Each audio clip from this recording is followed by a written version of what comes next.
এই মুহূর্তে ধানমন্ডির ৩২ নম্বর সড়কে আছেন সহকর্মী নাহিদ প্রিন্স। সরাসরি চলে যাচ্ছি তার কাছে।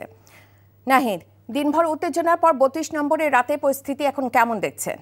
রাতের পরিস্থিতি এখনও উত্তপ্তই বলা যায়। থমথমে পরিস্থিতি বিরাজ করছে পুরো ৩২-এর চারপাশ জুড়ে।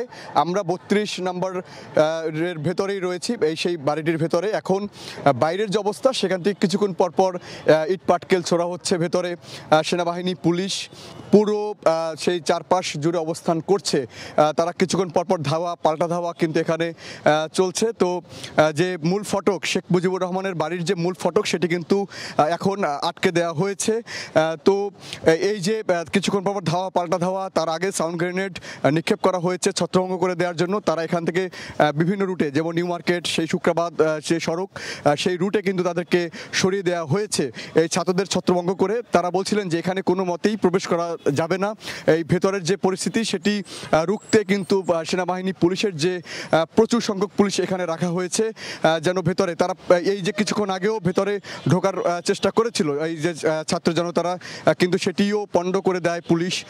তো ভেতরে তাদের অবস্থান কিন্তু রয়েছে।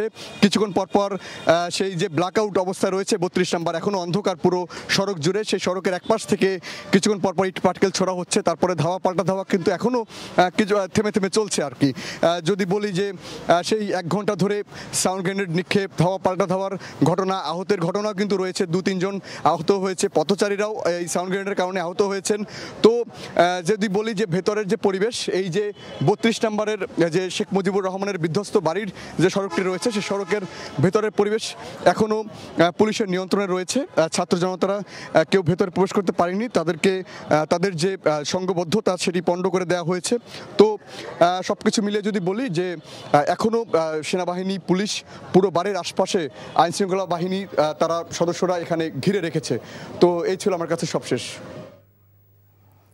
জানছিলাম ধানমন্ডির ৩২ নম্বর সড়কের পরিস্থিতি।